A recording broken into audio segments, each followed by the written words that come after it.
వచ్చిందా? ఎక్కడికి? ఎక్కడికి వచ్చింది? సరే.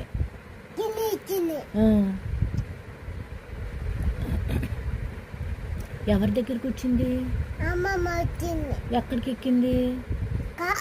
కాలు ఎక్కింది. నువ్వేం చేసావు అప్పుడు? ఏడ్చావా? ఏమని?